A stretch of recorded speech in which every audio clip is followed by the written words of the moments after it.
అశ్వ సంవత్సరంలో కైలాస యాత్ర Shri Gayatri tours and travels 8977349696. Deputy speaker Raghurama Krishnam Raju చేతికి గాయమైంది.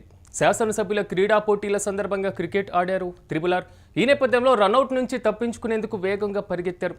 క్రీజ్కు సమీపంలోకి రాగానే బ్యాలెన్స్ కోల్పోయారు త్రిబులార్. కింద పడడంతో ఎడమ చేతి మణికట్టుకు గాయమైంది. ఇక శస్త్రచికిత్స చేయాలని కూడా వైద్యులు సూచించారు. హైదరాబాద్ వెళ్లి చికిత్స చేయించుకోవాలని రఘురామకృష్ణంరాజు నిర్ణయం తీసుకున్నారు. ఇక ఇదే అంశానికి సంబంధించి మరింత సమాచారం మా ప్రతినిధి వెంకట్ అందిస్తారు. వెంకట్, చెప్పండి, ప్రస్తుతం త్రిబులార్ పరిస్థితి ఏ విధంగా ఉంది? చేతికి గాయమైనట్లుగా తెలుస్తుంది. ఎప్పుడు ఆపరేషన్ జరిగేటువంటి అవకాశాలు కనబడుతున్నాయి? పూర్తి డీటెయిల్స్ ఏంటి? సిరాజ్, రఘురామకృష్ణరాజు పరిస్థితి అయితే నిలకడగానే ఉన్నట్టు తెలుస్తుంది. ఎందుకంటే నేను ఇప్పుడే స్వయంగా ఆయన్ని ఇట్లా కార్లో వెళ్తా కాన్వాయ్లో కూడా చూడటం జరిగింది. అయితే ఆయన నిన్న ఏదో ఈ క్రీడా పోటీలు ఏదైతే ఉన్నాయో రాష్ట్ర ప్రభుత్వం నిర్వహిస్తున్నటువంటి క్రీడా పోటీలకు సంబంధించి, అంటే శాసనసభ్యులు కానీ శాసన మండలి సభ్యులు కానీ వీళ్ళందరికీ సంబంధించి క్రీడా పోటీలు అంటే వారిలో సోదరభావం పెంపొందించే విధంగా, అదేవిధంగా రాష్ట్రంలో క్రీడలను ప్రోత్సహించే విధంగా కొంత అంటే సహృద్భావ వాతావరణం ఉండాలి అనే ప్రయత్నం చేస్తూ వస్తోంది రాష్ట్ర ప్రభుత్వం.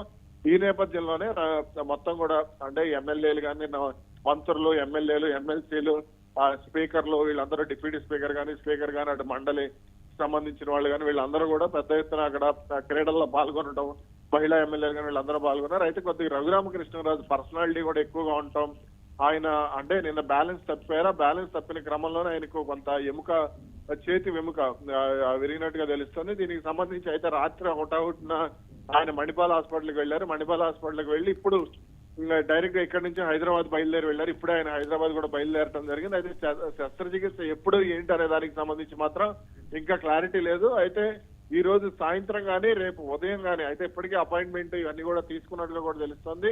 అయితే ఏ ఆసుపత్రిలో చేయించుకుంటారు ఏంటి అనే దానిపై మాత్రం ఇంకా క్లారిటీ ఇవ్వలేదు. కానీ ఈ రోజు సాయంత్రం కానీ రేపు మాత్రం ఆయనకు చికిత్స జరిగే అవకాశం అయితే ఉంది. ఎస్ వెంకట్, కొంతవరకు నేను ఆడినటువంటి విజువల్స్ మనం చూసినా చాలా యాక్టివ్ గా కనిపించారు, ఫుల్ గా అక్కడ ఉన్నటువంటి పరిస్థితి. సో ఒకరిద్దరికి కూడా చిన్న గాయాలైనట్లుగా కూడా తెలుస్తుంది. దానికి సంబంధించి ఏమైనా సమాచారం ఉందా? సాధారణంగా క్రీడలు జరిగినప్పుడు ఎవరో ఒకళ్ళ కాళ్ళు బెనకడం, లేదంటే కింద పడితే ఏదైనా చేతులు కొట్టుకుపోవడం, ఇటువంటి సహజంగా జరిగేటువంటి పనులే. అయితే ఎవరికి కూడా ప్రమాదకరమైనటువంటి గాయాలు అయితే కాలేదు. కానీ రఘురామకృష్ణరాజు మాత్రం కొంత పర్సనాలిటీ ఎక్కువగా ఉంటాం, ఆయన కూడా మూమెంట్ కూడా కొంత స్పీడ్ గా ఉంటుందని కొంత ఆ గాయమైనట్టుగా కూడా తెలుస్తుంది. ప్రస్తుతం ఆయన ఆ పరిస్థితి కూడా గాయం పరిస్థితి కూడా నిలకడగానే ఉంది. కానీ ఇక్కడ ఎందుకో మరి ఆయన విజయవాడ సమీపంలో ఇక్కడ మణిపాల్ హాస్పిటల్ కానీ, లేదంటే రమేష్ హాస్పిటల్ అని ఇక్కడ విజయవాడలో చాలా ప్రముఖ ఆసుపత్రులు ఉన్నప్పటికీ కూడా ఆయన అక్కడికే వెళ్లి చికిత్స చేయించుకోవాలనుకోవడానికి వెనుక కారణం ఏంటనేది తెలియాల్సింది. Right Venkat, thank you. Deputy speaker Raghurama Krishnam Raju చేతికి గాయమైనటువంటి పరిస్థితి కనబడుతుంది. నిన్న శాసనసభ్యుల మధ్య సోదరభావం పెంపొందించడం కోసం ఏర్పాటు చేసినటువంటి క్రీడా పోటీల్లో కూడా ఆయన పార్టిసిపేట్ చేశారు. ఈ నేపథ్యంలో క్రికెట్ ఆడడం జరిగింది త్రిబులార్. రనౌట్ నుంచి తప్పించుకునేందుకు వేగంగా పరిగెత్తినటువంటి పరిస్థితి.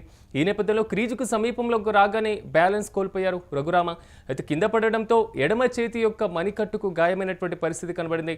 ఇక వెంటనే శస్త్రచికిత్స చేయాలని కూడా వైద్యులు సూచించడం, సో హైదరాబాద్ వెళ్ళి చికిత్స చేయించుకోవాలని కూడా రఘురామ నిర్ణయం తీసుకున్నారు.